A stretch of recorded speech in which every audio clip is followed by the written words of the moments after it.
What's up, you guys? This is Abigail Price, and today I will be talking to you about the top 5 facts from this book of mine, Stupid History by Leland Gregory. I highly recommend you checking this out in your local bookstore or even local library. Fact number 1. The warm-hearted fantasy, It's a Wonderful Life, which also happens to be one of my dad's all-time favorite Christmas movies, produced and directed by Frank Capra, however you pronounce it, for Liberty Films, was nominated for 5 Oscars. But guess what? It didn't win any. And is recognized by the American Film Institute as one of 100 best American films ever made. It is placed number 1 on their list of the most... It's placed number 1 on their list of the most inspirational American films of all time. But when it was released first back on December 20th, 1946, it was considered a flop. Can you believe that? The movie cost $2,300,000 and grossed only about $2 million during its initial release. Less than half of what Liberty Films expected.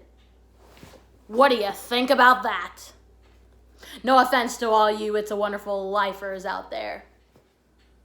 Speaking of It's a Wonderful Life, my family and I gave this original movie poster for my dad for Christmas last year, and it's been hanging right here on the mantle ever since. He has a bunch of other It's a Wonderful Life memorabilia too, but I would have to ask my dad's permission before I could actually show y'all some of the memorabilia there on YouTube. So yeah, there you go. The soda that I've been loving with a passion lately has been Zero Sugar Coca-Cola.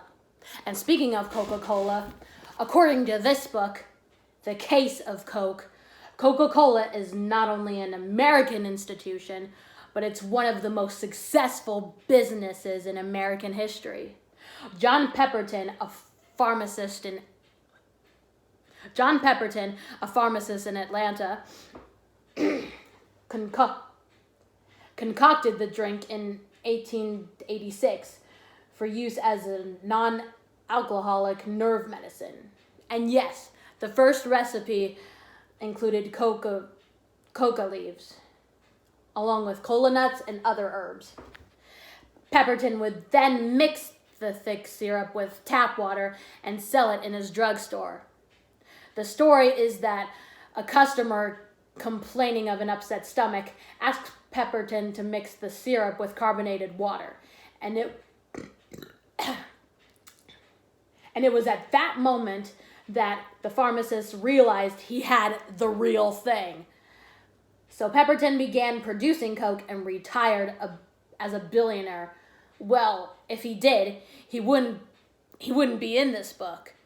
Shortly after he created the drink, Pemberton became very sick and in desperate need of money, and he sold the rights to Coke to a group of druggists for about $350.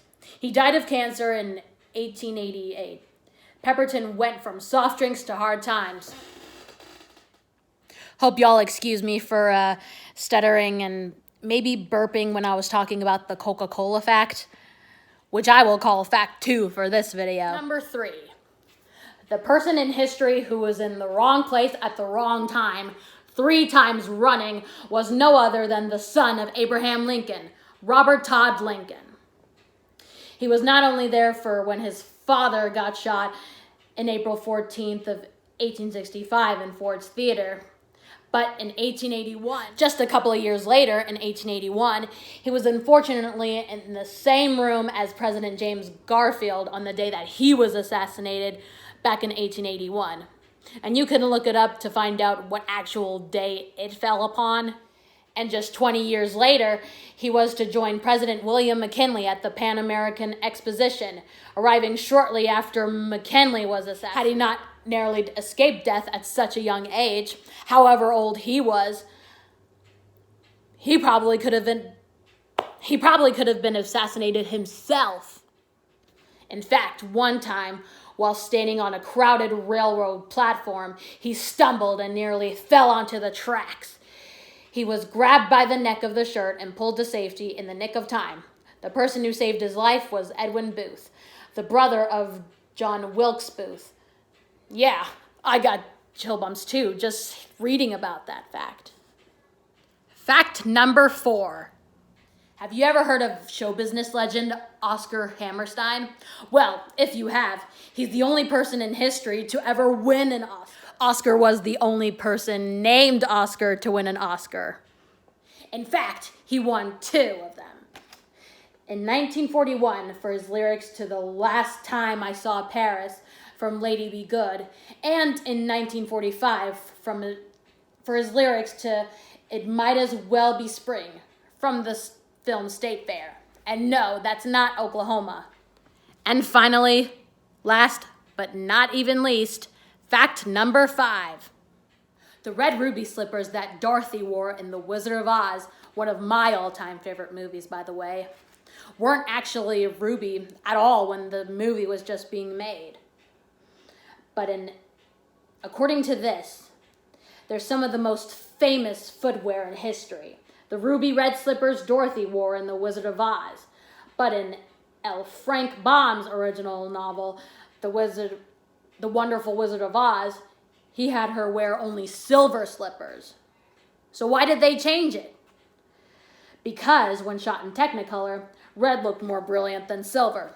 So it makes sense. Make sure to like, comment, and subscribe to my channel so that way I can continue to grow with it. As it goes along, I could be a YouTuber someday. You never know. See you next time.